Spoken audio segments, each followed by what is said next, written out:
안녕하세요. 오늘의 데일리 뉴스레터에 오신 것을 환영합니다. 현재 태국 총리의 한국에 대한 위협이 사라지지 않으면서 양국 간의 갈등이 파국을 향해 치닫고 있습니다.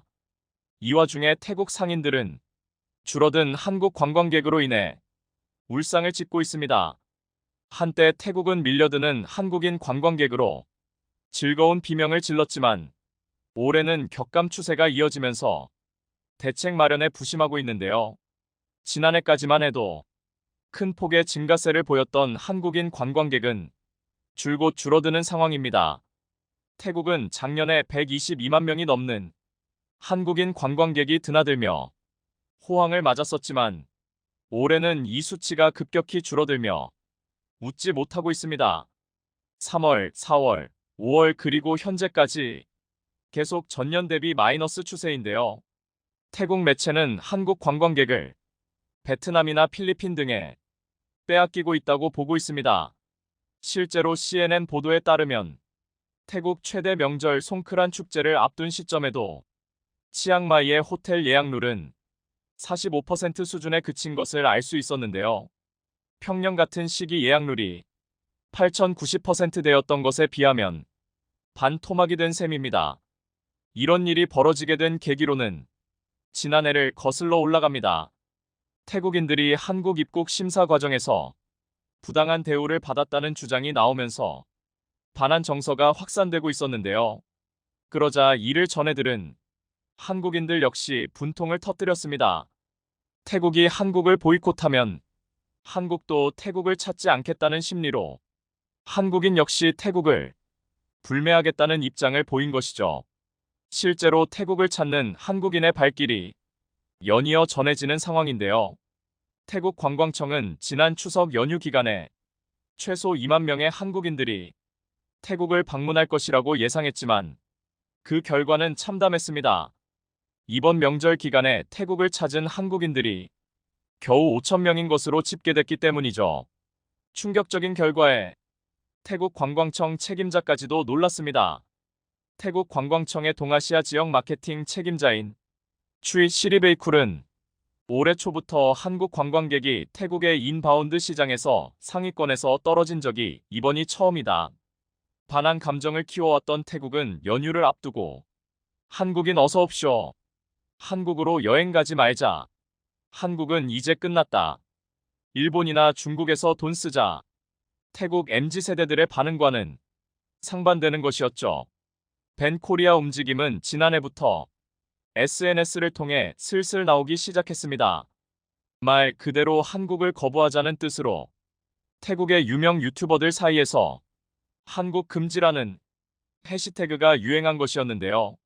이는 한국의 엄격한 이민 검사로 태국인들이 입국을 거부당하는 것이 발단이 됐습니다. 하지만 한국 측에서는 태국의 불법 노동자 문제가 원인이라고 반박했는데요.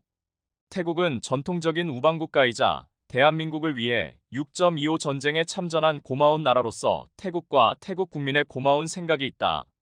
불법 체류를 방지하기 위해 필요한 조치를 하는 것은 당연한 정부의 임무. 태국인이 한국에서 불법 체류를 할 경우엔 행정처벌로서 최대 2천만 원의 범칙금과 10년의 입국 규제까지 받게 되는 부분인데요. 한국에서의 강제 퇴거는 물론 외국인 보호소 수감이라든지 평생 출입국 기록으로 남아 다시 한국에 오지 못할 확률이 높아지게 됩니다. 이렇게 불법 체류는 무시무시한 것이기도 한데요. 특히 한국으로 밀반 입된 마약을 경찰에 붙잡힌 태국인은 올해 들어서 벌써 1,000명에 이른다고 하니 법무부가 입국 심사를 강화하는 게 너무도 이해가 되는 상황이죠. 또 태국과 베트남이 마약류 밀수 사범을 합하게 되면 지난해 기준 전체 외국인 마약류 밀수 사범 가운데 63.9%에 이르는데요.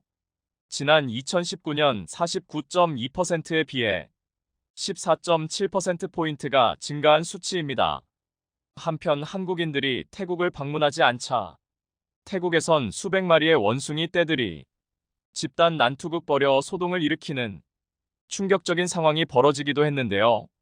굶주린 원숭이가 늘면서 도시의 치안 문제로까지 이어지고 있습니다. 관광객들이 주는 음식으로 살아가던 원숭이들은 관광객이 줄어들자 더 이상 먹이를 구할 곳이 없어져 구역 다툼을 벌이는 것이었죠. 이로 인해 태국 롯부리 당국은 원숭이와 인간 간 갈등으로 인해 원숭이 개체수 줄이기에 나섰는데요. 거리를 가득 메울 정도로 늘어난 원숭이 떼가 도시 곳곳에서 집단 난투극을 벌이기 때문이었습니다. 롯부리 주변에는 약 2,500마리의 원숭이가 있는 것으로 추정되는데요. 롯부리는 원숭이를 볼 수 있는 관광 명소로 한국인 관광객들이 특히 좋아하는 명소로 이름을 알렸습니다. 그러나 올 초부터 한국과의 갈등 때문에 사태가 심각해지기 시작했죠. 먹이가 부족해진 원숭이들이 아예 거리로 나와 차량에 올라타 먹이를 찾고 길 가는 사람을 위협하고 있는 실정인데요. 특히 올 3월에는 원숭이가 한 여성의 등을 걷어차 무릎에 부상을 입혔다고 전해집니다. 또 오토바이를 타던 한 남성은 원숭이가 음식 가방을 빼앗으려고 하는 통에 곤욕을 치르기도 했는데요. 태국 상인들은 원숭이를 막기 위해 건물 외벽에 철조망을 치거나 가게에 호랑이 가면을 걸어두는 곳도 있었습니다. 원숭이들이 주변에 많으면 고객들은 가게에서 물건을 사는 것을 두려워한다. 상황이 이렇다 보니 문을 닫는 상점과 쇼핑몰이 늘기 시작했습니다. 한국인 관광객이 발길을 뚝 끈 차 거리에 원숭이 떼가 출몰하고 상점은 폐업하며 사람들도 원숭이가 무서워서 거리를 다니기 어려워진 것이었죠. 현재 롯부리는 버려진 마을이라고 불릴 정도로 활기를 잃은 상태라는데요. 태국 국민들은 한국 관광객이 줄어들어 죽을 맛임에도 태국 총리는 여전히 자존심만 내세우고 있습니다. 계속해서 한국을 언급하며 협박하고 있는데요. 한국인 관광객들은 이중적이고 얍삽한 민족, 한국 관광객은 필요 없다는 태도를 보이고 있습니다. 한동안 태국 정부의 움직임을 지켜보던 한국 법무부는 조용히 칼을 빼들었는데요. 앞으로 입국 심사 단속을 더욱 강화해 불법 체류자를 20만 명대로 줄일 계획이라고 밝히면서 정부와 합동 단속을 실시한다고 공표한 것이죠. 특히 이번 합동 단속은 법무부와 경찰청, 고용노동부, 국토교통부, 해양경찰청 5개 부처가 함께 무려 77일 동안 시행된다고 하는데요. 중점 단속 분야는 제일 큰 문제인 마약과 외국인 범죄, 유흥업소 종사자, 건설업종 불법 취업 등이었습니다. 태국 불체자들은 한국 사회에서 문제를 야기하고 범죄 활동에도 가담하고 있어 매우 골치 아픈 존재들인데요. 태국 불체자들이 자국민 일자리 잠식과 범죄는 매우 심각한 상태라고 합니다. 수치대로라면 한국인은 수백만 개의 일자리를 빼앗긴 것과 다름없고 이들이 저지르는 범죄로 인해 지역마저 슬럼화되고 있어 오히려 국민들이 쫓겨날 지경에 있다는데요. 때문에 이제는 태국 불체자들을 단계적으로 줄여야 문제가 해결되는 상황에 놓여 있습니다. 게다가 불체자의 경우 정부에서 출국 경비까지 지원하고 있는데 그럼에도 자국으로 돌아가지 않으니 더 큰 문제인 것이죠. 불법 체류자 대비 그들의 범죄율은 상상을 초월할 만큼 높아서 한국 사회의 큰 문제점으로 대두되고 있습니다. 따라서 한국 정부는 태국 불법 체류자를 강제 추방시킴과 동시에 한국으로 재입국도 영원히 금지시키는 방안을 추진하고 있는데요. 법무부는 강력한 합동 단속을 통해 국민의 안전을 위협하는 외국인 불체자 범죄를 집중 단속할 것이라고 강조하고 있습니다. 또한 정당한 이유 없이 단속을 거부하는 경우엔 영장을 발급받아 공무집행 방해죄로 형사 고발한다고 덧붙였는데요. 이렇게 한국이 강하게 나오자 태국은 급기야 자신들의 군사력이 강하다는 착각 속에 무력으로 한국을 제압하겠다는 망언까지 하고 있는 중입니다. 많은 전쟁을 겪으면서 전쟁 트라우마에 시달리는 대한민국이기에 이런 발언들은 충분히 분노를 유도할 만했죠. 특히나 아직도 한국은 전쟁에 대한 후유증이 지속되고 있는 상황이기에 태국의 이런 태도는 큰 논란을 일으키고 있기도 한데요. 다음에 이야기 드릴 사건만 내용만 보더라도 한국과 전쟁이라는 것이 얼마나 밀접하게 관련되어 있는지를 보여주기도 합니다. 최근 한국의 참혹한 사건들이 연달아 알려지기 시작하며 세간의 주목을 받게 됩니다. 그리고 이 사건에 대한 한국인의 대처가 훌륭하다는 세계의 소식 또한 퍼지고 있는데요. 현재 한국은 불법 체류자의 천국이 되어가고 있습니다. 그 수가 엄청난 속도로 불어나고 있는 것인데요. 이에 따라 단속도 덩달아 늘고 있으며 한국 법무부는 전국적으로 올해 상반기에만 불법 체류자 23억 명을 출국시켰습니다. 법무부는 앞으로 단속을 더 강화해 불법 체류자를 2027년까지 20만 명대로 줄일 계획이라고 밝혔고 정부와 합동 단속을 실시한다고 공표했죠. 특히 이번 합동 단속은 법무부와 경찰청, 고용노동부, 국토교통부, 해양경찰청 5개 부처가 함께 무려 77일 동안 시행되는 것이었는데요. 중점 단속 분야는 제일 큰 문제인 마약과 외국인 범죄, 유흥업소 종사자, 건설업종 불법 취업 등이었습니다. 법무부는 강력한 합동 단속을 통해 국민의 안전을 위협하는 외국인 불체자 범죄를 집중 단속할 것이라고 강조했죠. 또한 정당한 이유 없이 단속을 거부하는 경우엔 영장을 발급받아 공무집행 방해죄로 형사고발한다고 덧붙였는데요. 한국 법무부와 정부가 손을 잡고 이토록 강하게 대응했던 적은 없었습니다. 전 세계적으로도 마찬가지지만 불법 체류자는 주로 주변국 가난한 국가의 국민들이 취업 사증으로 입국한 다음 기간을 넘겨 불법 체류자가 되는 경우가 많습니다. 밀입국보다 훨씬 안전하고 무슨 일이 있더라도 어떻게 대처가 가능하기 때문이죠. 특히 알려진 바와 같이 태국인의 불법 체류 문제가 상당히 심각한데요.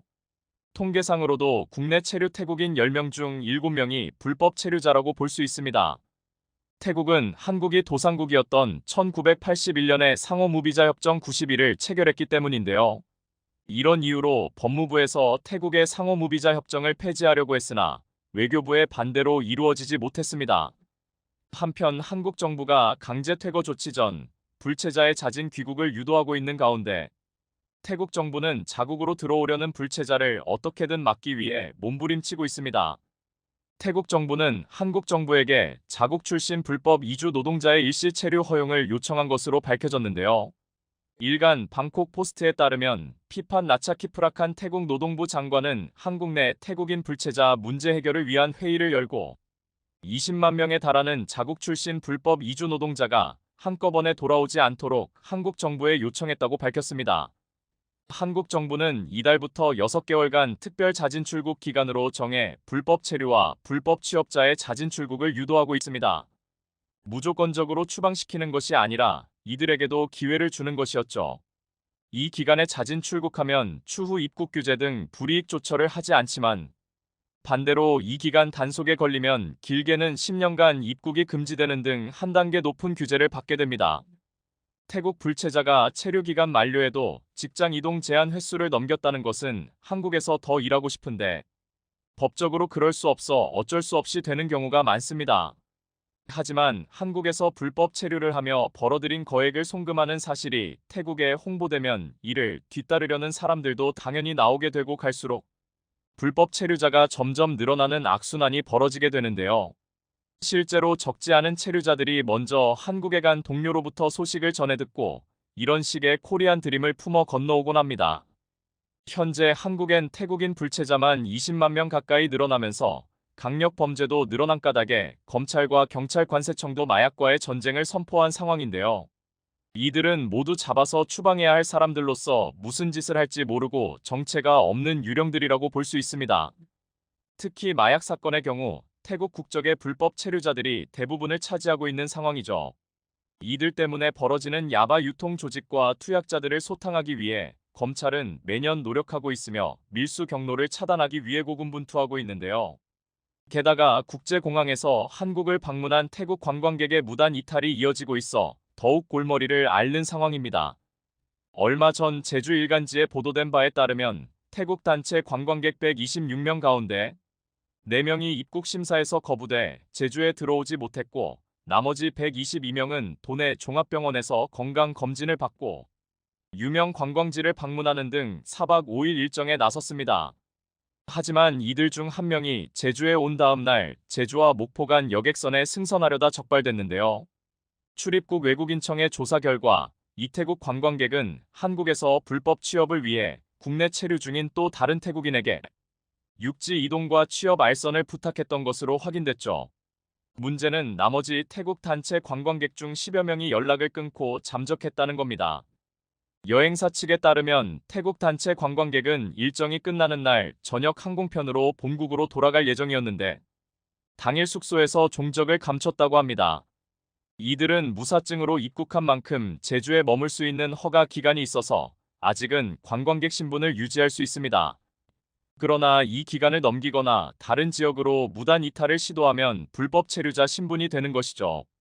이처럼 태국 불체자들은 한국 사회에서 문제를 야기하고 범죄 활동에도 가담하고 있어 매우 골치 아픈 존재들이기에 한국 정부는 태국 불법 체류자를 강제 추방시킴과 동시에 한국으로 재입국도 영원히 금지시키는 방안을 추진하고 있는데요. 그러자 태국 국왕은 한국 정부의 대응을 문제 삼기 시작했습니다. 최근 태국 매체 방콕 포스트에 따르면 마하 와치랄롱꼰 태국 국왕은 불체자들을 강제 추방시키는 한국의 움직임에 불만을 품었다고 전했는데요. 마하 와치랄롱꼰 국왕은 무려 20만 명에 달하는 태국 불체자들의 귀국 움직임과 관련해 긴급회의를 개최하면서 한국이 이들을 돌려보내는 것에 대해 매우 유감을 표했다고 전했습니다. 그도 그럴 것이 20만 명 이상으로 추산되는 불법 체류자 중 다수 가태국으로 돌아올 경우 이들에 대한 대책이 아직은 준비되지 않은 상태였기 때문이죠. 따라서 생계가 걸린 불체자를 강제로 추방시키는 것은 태국을 무시하는 행위이자 불체자 인권 모독이며 비인도적이라는 황당한 발언을 내뱉었습니다. 하지만 한국 법무부는 누구보다 태국을 존중하는 태도를 취하며 법령에 따라 임무를 수행했는데요. 불법 체류자가 단속에 적발되면 무조건 강제 추방, 즉 강제 퇴거 조치를 하지 않았습니다. 한국의 특별자진출 국제도를 이용해 태국 불체자들이 법적 조치를 받지 않고 귀국할 수 있는 마지막 기회라며 귀국을 권유한 바도 알 수 있는데요. 실제로 한국 법무부는 지난해 11월 7일부터 이달까지 불법 체류 외국인을 대상으로 특별자진출 국제도를 시행하고 있습니다. 이 기간에 스스로 출국하는 불법 체류자에게는 최대 3천만 원의 범칙금을 면제하고 입국 규제를 유예하고 있죠.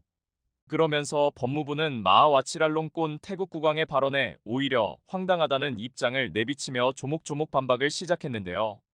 태국 측은 한국이 불체자 관리의 어려움으로 인해 각종 사회적 문제에 직면해 있는 것을 알고 있다. 올해 초 협의이사록을 체결하면서 태국 노동부가 태국인 불법 체류 방지를 위한 방안을 마련하겠다고 약속했으나 지켜지지 않고 있다. 태국 정부의 유감스럽다는 표현이 오히려 유감하다고 전했습니다. 법무부에 따르면 태국 불체자들의 자국민 일자리 잠식과 범죄는 매우 심각한 상태라고 합니다. 수치대로라면 한국인은 수백만 개의 일자리를 빼앗긴 것과 다름없고 이들이 저지르는 범죄로 인해 지역마저 슬럼화되고 있어 오히려 국민들이 쫓겨날 지경에 있죠. 이제는 불체자들을 단계적으로 줄여야 문제가 해결되는 상황에 놓여 있는데요. 게다가 불체자의 경우 정부에서 출국 경비까지 지원하고 있는데 그래도 안 나가니 문제입니다. 불법 체류자 대비 그들의 범죄율은 상상을 초월할 만큼 높아 한국 사회의 큰 문제점으로 대두되고 있는데요. 한국에서 언론이 떠들어주지 않으면 어떠한 심각한 범죄도 묻혀버리는 판국의 비인권이니 인권 모독이니 하면서 말도 안 되는 헛소리를 늘어놓는 태국 국왕에게 한국이 냉정한 초점으로 참교육을 시전하고 있다는 소식을 전해드리면서 대한민국 영공을 책임지고 있는 한국산 전투기가 작년에 이어 올해도 역대 최대 판매를 기록할 것으로 보이면서 순항하고 있는 중입니다. 넉넉한 수주 잔고와 더불어 다양한 국가에서 추가 수주 가능성이 제기되는 가운데 한국산 전투기에 AI가 도입되자 난리가 났다고 하는데요. 그런데 이런 분위기에 중국이 찬물을 끼얹으려 하고 있습니다. 한국산 방산을 휩쓸어 갔던 폴란드가 다음해 예산안 국방부문에 사상 최대 금액을 배정하면서 대한민국 방산업계가 들썩이고 있습니다. 내년 폴란드의 국방비 지출이 GDP 대비 4.7%에 달하면서 국내 방산업계의 큰 손이 다시 또 러브콜을 보내오는 것 아니냐는 기대감이 커지고 있는 건데요. 실제로 최근 폴란드 싱크탱크 연구소가 자국의 국방력을 더 강화하려면 FA-50을 지금보다 더 많이 구매해야 한다는 분석을 내놓으면서 한국산 전투기를 또 싹쓸이해 가는 것 아니냐는 기대감이 나옵니다. 앞서 폴란드가 F-35 전투기 구매 계획을 밝혔었는데 향후 수년 동안 인도받지 못할 것으로 보이면서 폴란드 공군 전력에 공백이 생길 것으로 보이기 때문입니다.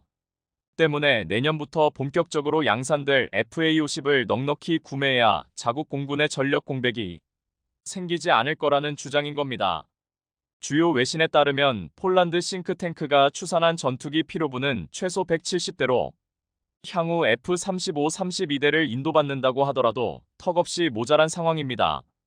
하지만 이마저도 F-35 전투기가 들어오면 전쟁 중인 우크라이나 지원을 위한 것으로 폴란드 안보를 전투기가 절실한 것으로 보입니다. 여기에 더해 폴란드에서 운용 중인 옛 소련제 미그 29 전투기의 퇴역이 가속화되고 있어 이 전력 공백을 메우기 위해서도 하루빨리 전투기 구매에 나서야 하는 상황입니다. 이런 가운데 지금 한창 폴란드에서 양산 중인 FA-50은 F-16 전투기의 절반도 안 되는 가격에 성능은 그에 버금갑니다. 실제로 폴란드형 FA-50PL은 최신 AESA 레이더를 탑재하고 무장 능력도 키우는 등 F-16 성능에 준하는 전투기가 될 것으로 현지에서 기대감이 매우 큽니다. 방산업계에 따르면 PL 버전은 내년 하반기 이후부터 순차적으로 납품될 예정으로 벌써 폴란드 제23 전술비행단은 GF 버전 12대에 20대의 PL 버전을 운용 중입니다. 현지 반응도 매우 좋은데 23 전술비행단장 스토비에츠키 대령은 민스크 기지가 미그 29 기지에서 FA-50 기지로 탈바꿈하고 있다며 FA-50 전력화에 만족감을 드러냈습니다. 이런 가운데 최근 FA-50이 호주 합동공중훈련 피치블랙에서 스웨덴 사부에 4.5세대 전투기 JAS-39 그리펜의 거듭 완승을 거두며 제대로 이름을 알렸는데요. 이로써 FA-50의 공중전 능력을 입증하며 당시 FA-50을 직접 운용한 필리핀은 물론 FA-50 도입을 원하는 국가의 우수한 성능을 알린 겁니다. 그래서 전투기 도입이 필요한 다른 국가들에서 최근 들어 한국산 전투기에 초관심을 보이며 군침을 흘리고 있다고 합니다.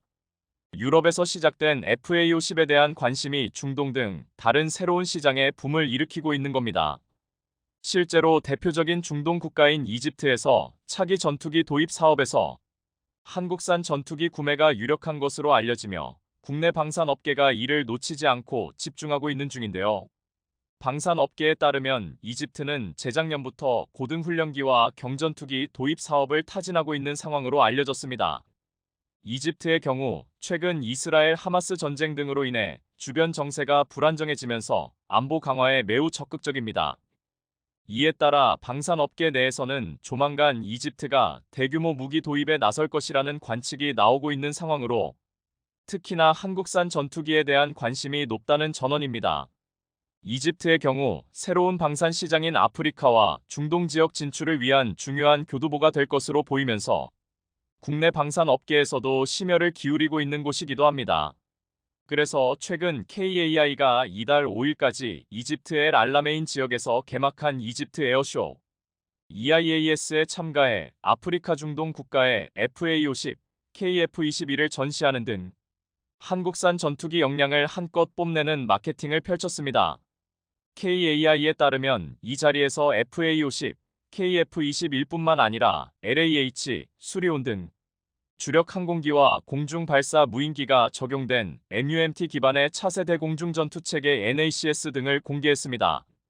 특히 KAI는 전 시장에 FA-50 시뮬레이터를 설치해 아프리카와 중동 지역 공군이 가상의 전투기에 탑승할 수 있도록 했는데 당시 현장의 반응이 엄청났다는 후문입니다.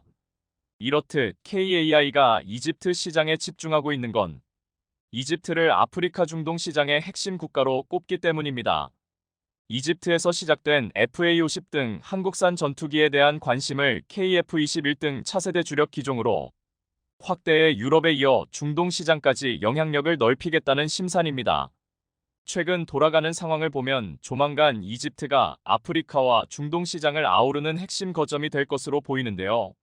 이렇듯 해외에서 FA50에 열광하고 있는 이유는 사실 너무나도 많습니다. 방산업계에 따르면 최근 이집트 말고도 중앙아시아 국가 우즈베키스탄에서도 FA50 구매를 원하고 있는 것으로 알려졌는데요. 앞서 우즈베키스탄은 프랑스 라팔과 FA50을 놓고 저울질했었는데 여러 장점들로 인해 FA50을 구매하기로 결정했습니다. 실제로 현재 KAI는 우즈베키스탄과의 FA50 수출 협상을 진행 중이며 사업 규모는 1조 1천억 원으로 전망하고 있습니다. 특히나 우즈베키스탄은 개량형이 아닌 우리 공군이 운용 중인 FA50을 도입하길 원하고 있는 것으로 전해집니다. 수출 협상을 진행 중인 이집트 역시 최신의 FA50 개량형이 아닌 우리 공군이 사용 중인 버전을 도입하길 희망하고 있는 것으로 전해집니다. 이렇게 FA50 인기가 식을 줄 모르는 건 가격 대비 우수한 성능이 압도적이기 때문이지만 다양한 선택지가 많다는 점도 크게 작용하고 있는 것으로 보입니다. 실제로 KAI는 2028년까지 FA50 성능 향상에 총 650억 원에 달하는 투자를 단행하기로 하면서 성능 개량에도 집중하고 있습니다. 여기에는 단자형 모델 개발, 보조연료 시스템 추가, 작전 반경 최대 30% 향상, 지상 충돌 방지 국산화 등이 프로젝트가 포함될 것으로 전망됩니다. 단자형 모델은 복자형보다 많은 연료를 실을 수 있어 공대 공공대지 작전 반경을 늘리기 용이한 것으로 알려졌는데 이는 FA50 기존 운용국들을 중심으로 단자형 수요를 반영한 겁니다. 여기에 더해 FA50은 T-50 고등훈련기 기반의 초음속 다목적 기체로 전투 임무뿐 아니라 조종사 양성에 활용될 수 있으며 F-35 및 F-16으로의 기종 전환이 쉬운 것도 큰 강점입니다. 실제로 이런 이유로 중국과 대립하는 필리핀에서 FA50 12대 2차 발주를 추가로 넣는 등 내친 김에 KF-21 블록1 10대 구매까지 이어질 거라는 관측이 나오는데요. 방산업계에 따르면 남중국해 영유권 문제로 중국과 대립하는 필리핀이 국방력 강화를 위해 45조 원을 투입해 고성능 전투기 조달을 추진하는 것으로 알려졌습니다. 앞서 필리핀은 다목적 전투기 사업 입찰을 비밀리에 진행 중이라고 말했지만 입찰 국가나 기종은 밝히지 않아 베일에 가려졌었습니다. 하지만 이미 FA50 12대가 주 전력인 필리핀 공군이 다목적 전투기 도입을 추진 중으로 알려지면서 FA50을 구매하는 것 아니냐는 전망이 나왔었습니다. 그리고 실제로 전투기 추가 구매 니즈가 있는 필리핀에서 FA50을 2차 발주했다는 소식이 전해지면서 사실이 됐습니다. 여기에 더해 중거리 미사일과 첨단 전투기로 군을 업그레이드하고 싶어하는 필리핀에서 KF-21 구매도 타진한다는 이야기가 전해지고 있는 중인데요. 실제로 앞서 필리핀 군 당국은 하원 예산청문회에서 전투기 구매 제한을 요청했었습니다. 이런 상황에 최근 KAI가 AI를 활용해 FA50 운용 트레이닝을 하는 조종사 양성을 손쉽게 할 수 있는 시스템을 공개하면서 전 세계 방산업계에 발칵 뒤집혔습니다. 앞서 9일에 열린 2024 REAIM 고위급 회의에서 KAI가 AI 시뮬레이터를 공개하면서 난리가 난 겁니다. 이날 행사에 참여한 콜롬비아 공군 관계자가 KAI의 FA50의 시뮬레이터를 이용해 강화학습으로 학습한 에이전트와 전술훈련을 체험했는데 반응이 아주 남달랐습니다. 이에 따라 앞으로 FA50 조종사를 양성하는데 더 수월해질 것으로 보이는데요. 이런 가운데 최근 한국형 초음속 전투기 KF-21의 여군 최초 시험비행 조종사가 탄생하면서 엄청난 이목이 쏠렸습니다. 공군에 따르면 최근 공군 시험평가단 제52 시험비행전대의 정다정 소령이 KF-21 전방석에 탑승해 시험비행 조종사로서 첫 평가 임무를 완수했습니다.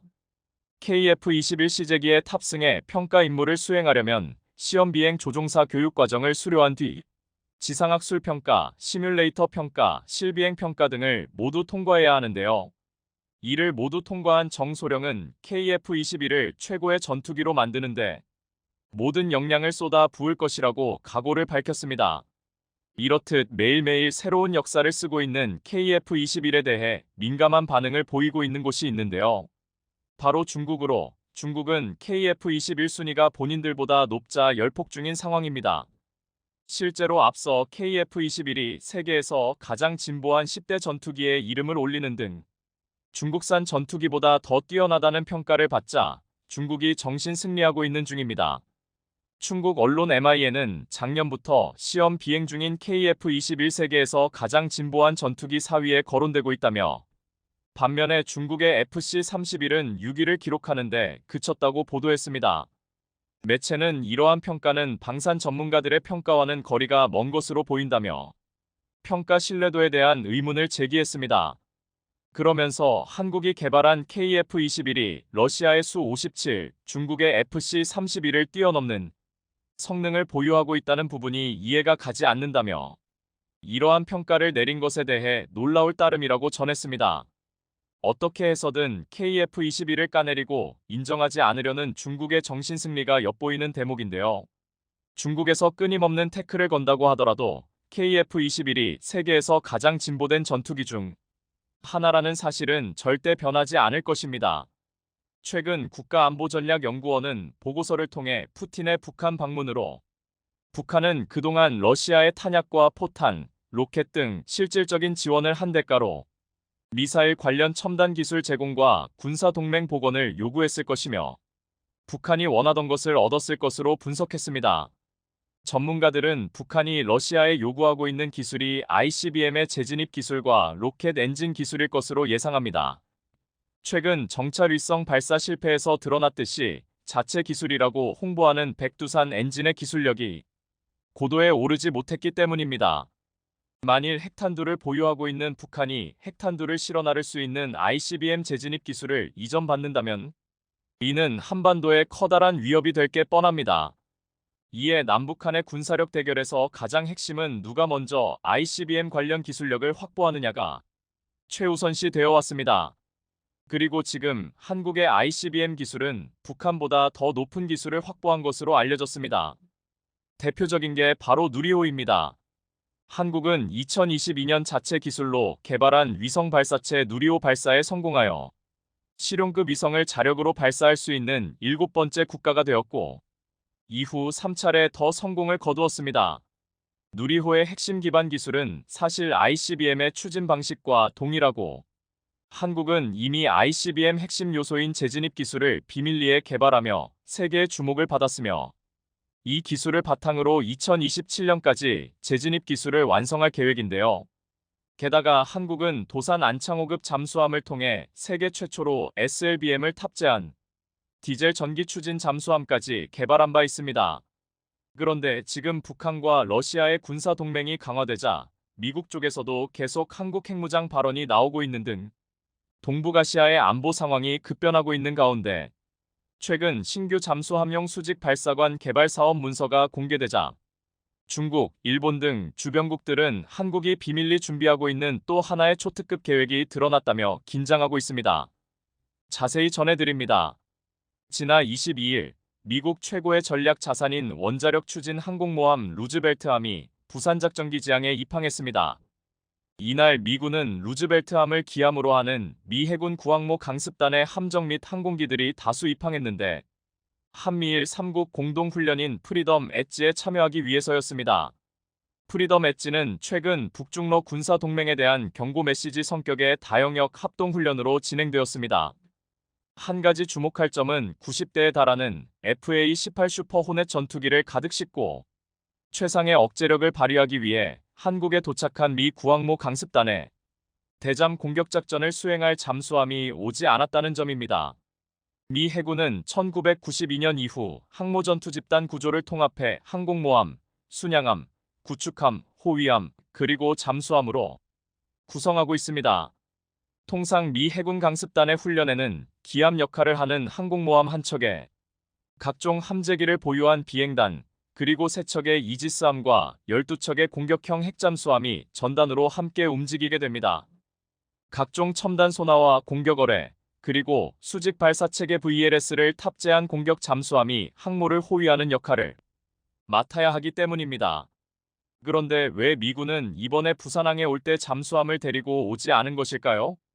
군사 전문가들은 이를 두고 한국의 잠수함과 연합훈련을 하기 위해서라고 예상하고 있습니다.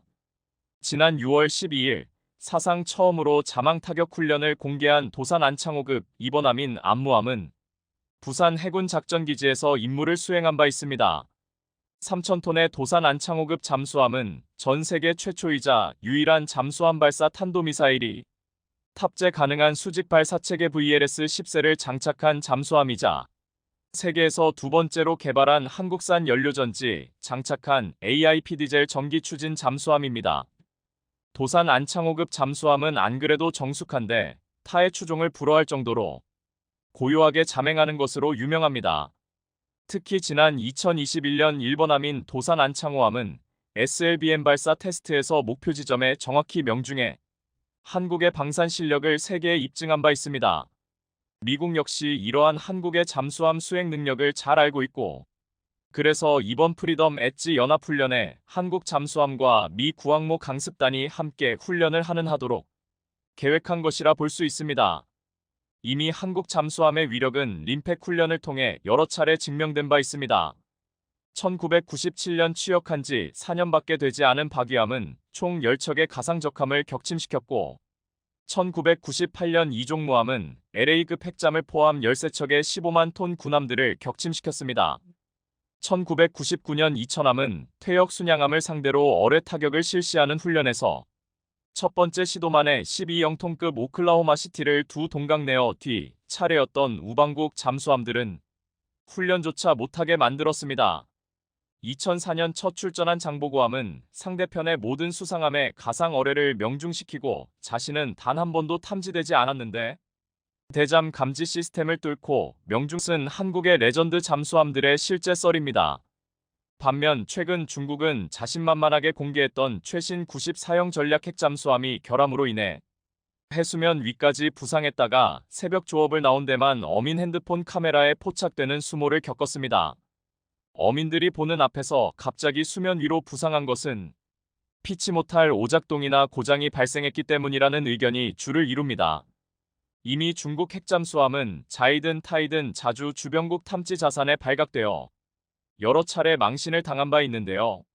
2018년 93형 공격 핵잠수함은 일본과 영유권 분쟁 중인 센카쿠 열도 수역에 들어갔다가 일본에 발각되었고 2021년에도 핵잠 두 척이 남중국해 떠나 태평양으로 향하는 영국 항모를 미행하다 항모 호위 함정의 음파 탐지기에 포착된 전적이 있습니다.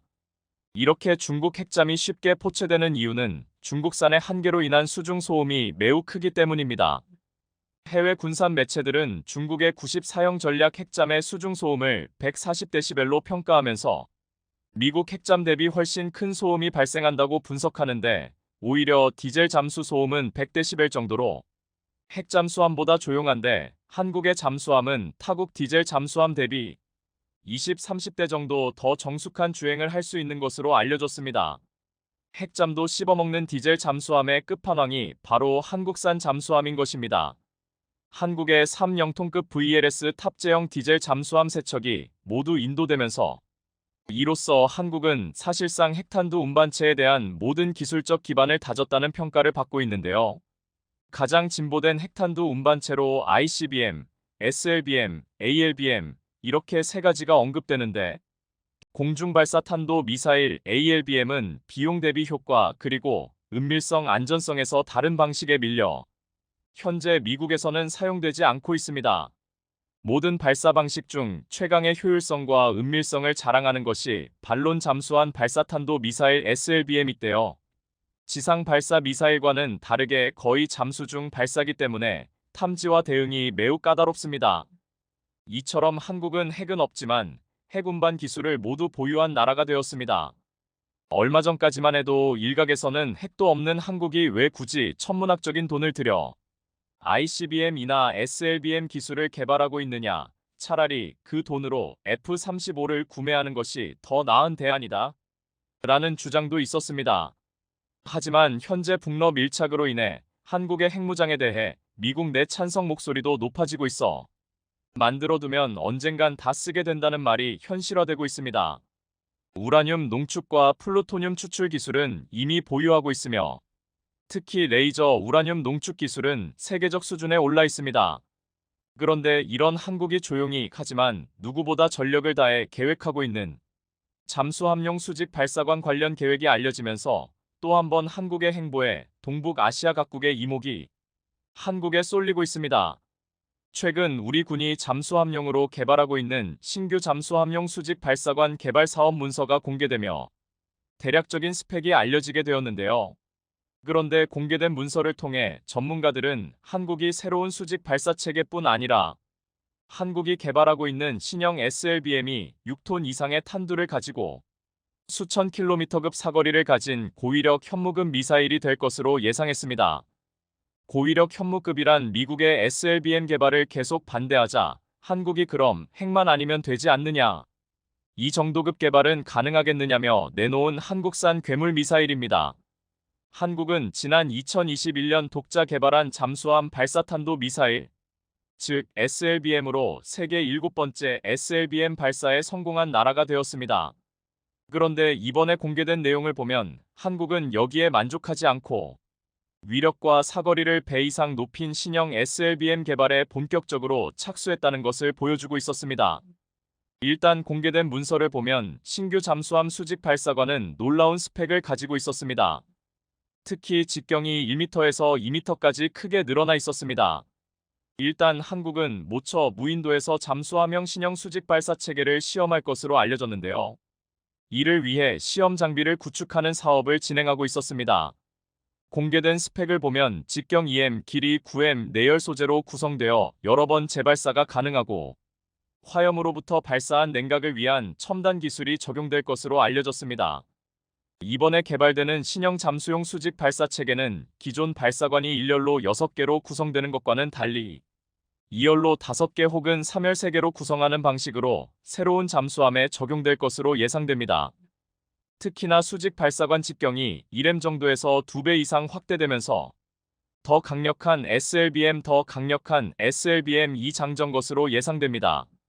는 지금까지 현무를 개량해 만든 시험 발사체가 아닌 본격적인 SLBM 완성하겠다는 것으로 직경 1.8M 이상 길이는 9M 정도라고 가정하면 수천 KM급 중거리 탄도 미사일로 활용할 수 있을 것으로 보입니다.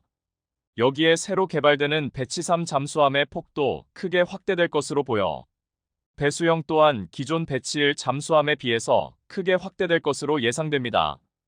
이러한 대형 수직 발사 체계를 2열이나 3열로 배치하면 기존 3영톤대 중반에서 6영톤급 이상까지 확장될 것으로 보이며 차후에 핵잠수함을 개발하는 것에 대비해 모든 조건을 완성할 것으로 예상됩니다. 이번에 공개된 신형 수직 발사 체계는 2M까지 직경이 커질 것으로 보여 러시아가 개발한 신형 SLBM인 불라바와 비교될 수 있을 것으로 예상됩니다. 불라바는 기존에 러시아가 개발했던 SLBM 축소한 최신형으로 기존의 15M급 전장에서 12M급으로 크게 줄었으며 직경은 2M 정도로 콤팩트하게 개발되었습니다. 그러나 1톤 이상의 핵탄두를 장착하고 1만 KM 발사할 수 있으며 탄도 핵을 운영할 수 있어 러시아가 불라바 SLBM 전력으로 통일할 계획입니다. 물론 우리 군이 개발하려고 하는 신형 SLBM 발사관은 1.8M 직경의 전장은 9M 정도로 대륙간 SLBM 사용하기에는 부족할 수 있지만 충분히 50km 이상의 사거리가 가능한 2단 로켓으로 1톤 이상의 핵탄두 운반이 가능할 것으로 예상됩니다. 이처럼 한국은 조용히 그러나 전력을 다해 새 무기 개발에 나서고 있으며 이제는 SLBM 신형 발사관 체계까지도 개발을 하고 있습니다. 한국 방위산업이 중흥기를 맞았습니다. 국방부 및 방위사업청에 따르면 지난해 우리 방위산업 수출 규모는 130억 달러, 약 16조 9천억 원을 넘어선 것으로 나타났습니다. 그간 목표했던 2027년 방산 수출 세계 4강 진입에 한 발짝 다가선 것인데요. 한국의 방산 수출 대상국이 2022년 4개국에서 지난해에는 무려 12개국으로 늘어났다는 점에서 질적 성장까지 이뤄냈다고 볼 수 있습니다. 더구나 의미 있는 점은 해외로 수출하는 무기 체계도 2022년에는 단 6개 품목이었다면 작년에는 12개 품목을 수출하는 성과를 올렸습니다. 가장 눈에 띄는 모델은 단연 K구자 주포와 K 전차입니다. 최근 한화에어로스페이스는 루마니아와 K구자주포, K10 탄약 운반 장갑차를 공급하는 계약을 맺었고, 현대로템은 2022년 폴란드에 K 전차 1000대를 납품한다는 기본 계약을 맺은 이후 나머지 820대에 대한 구체적인 납품 계약이 이뤄지지 않았는데, 최근 추가 납품 실행에 대한 구체적인 계약 협상이 진행 중입니다.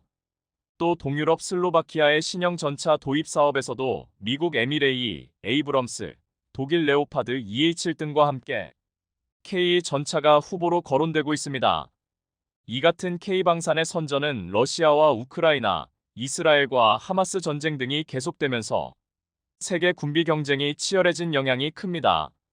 하지만 무기 구매국들이 요구하는 성능과 가격에 신속한 납기 능력까지 갖춘 국가가 지금 전 세계에서 한국 외에는 없다는 점이 주요했습니다.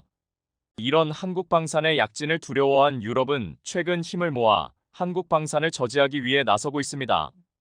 그러나 국내 주요 방산업체들은 유럽의 견제를 이겨내고 세계 방산 시장 개척에 나서고 있습니다. 먼저 한화에어로스페이스는 지난 4월 다연장 로켓 천무 72대 약 2조 2천억 원을 공급하는 계약을 체결했는데, 이 계약이 발효되면 한화에어로스페이스와 폴란드 측이 맺은 계약의 규모는 약 14조 원에 달하게 됩니다. 한국항공우주산업 KAI는 한국형 전투기 KF-21의 양산을 준비 중입니다. 지난 3월 방위사업추진위원회는 KF-21의 최종 양산 계약을 의결했고, CJ 6호기까지 비행에 모두 성공했습니다. 현재 전투기 비행 영역 확장을 위한 시험 비행이 한창입니다. 최근 마하 1.8 최고속도 돌파에 성공했고, 공대공 미티어 미사일 유도 발사에도 성공해 전투기 완성도를 높였습니다. 한국산 무기들 전반이 이렇게 동시다발적으로 발전할 수 있다는 사실이 놀랍기만 합니다.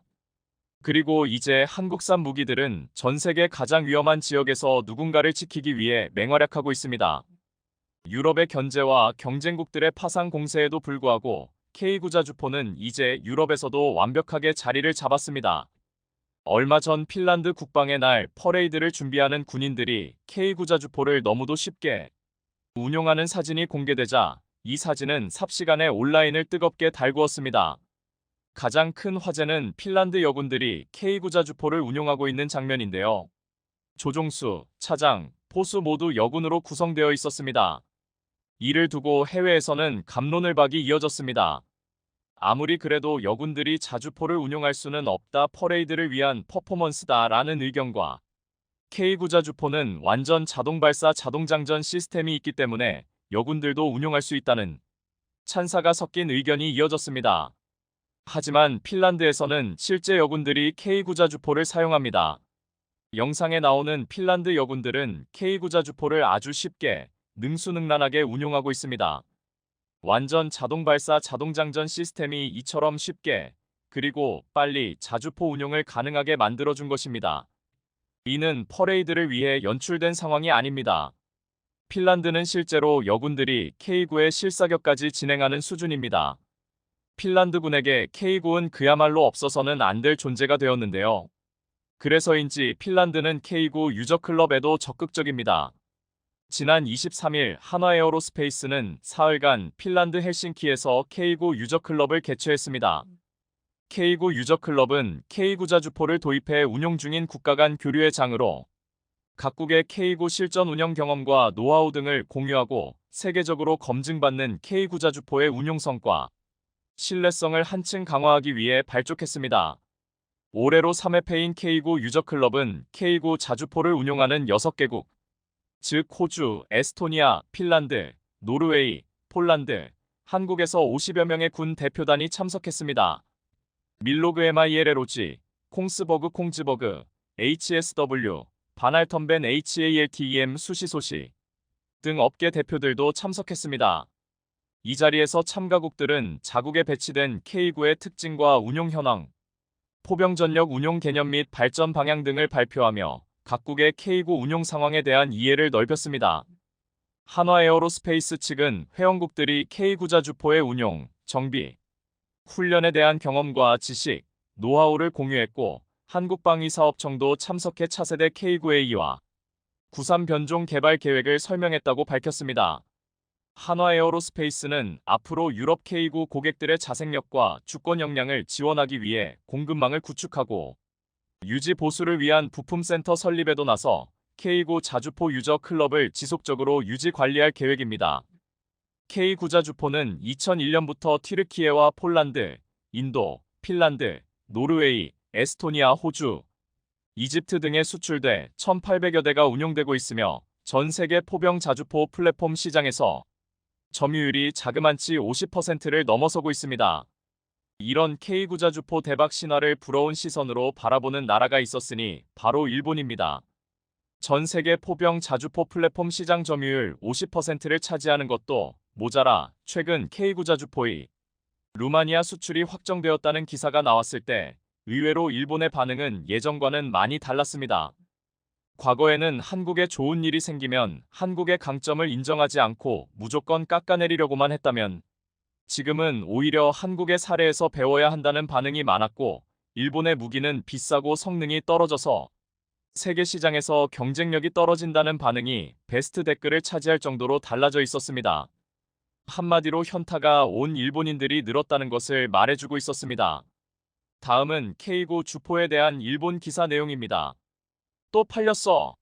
한국산 무기 루마니아 대거 채택 2024년 6월 19일 한국 국방부는 한화항공우주의 K9 155 자주포가 루마니아의 새로운 자주포 조달 프로젝트에 우선 협상 대상으로 선정되었다고 발표했습니다. 루마니아 국방부는 54문의 자주포 구매 프로젝트를 발표했고 한국의 K9 외에도 독일 PGH 2000과 터키 T155 등 3가지 모델이 경쟁했지만 최종 선택은 한국의 K9 자주포였습니다.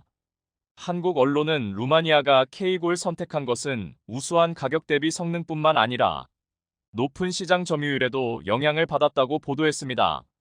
루마니아 언론에 따르면 이번 계약에는 K9 자주포 53문과 K18생 전차 36대가 포함됩니다. 한국 언론에 따르면 계약 금액은 9억 2억만 달러 일본 엔화로 약 380억 엔으로 추정됩니다. K9 자주포는 지금까지 터키, 핀란드, 인도, 노르웨이, 에스토니아, 호주, 인도, 이집트 및 폴란드에서 채택되었습니다. 이번에 루마니아는 10개국에서 이 시스템을 채택했으며 현지 라이선스 제조를 포함하여 생산되는 총 자주포 수는 거의 2형대로 증가할 것으로 추정됩니다. 한화에어로스페이스는 동유럽과 스칸디나비아에서 한화를 사용하는 국가가 증가함에 따라 2024년 1월 폴란드에 지원센터를 설립하기로 결정했습니다. 이 기사의 댓글에 예전 같으면 한국의 달라진 위상을 인정하지 않고 폄하하는 내용이 많았겠지만 지금은 그렇지 않았습니다. 웬만해서는 변화를 인정하지 않는 일본조차 세계 시장에서 K9의 위상 그리고 한국 방산의 거침없는 상승세를 인정하지 않을 수 없었던 것으로 보입니다. 시청해주셔서 감사합니다.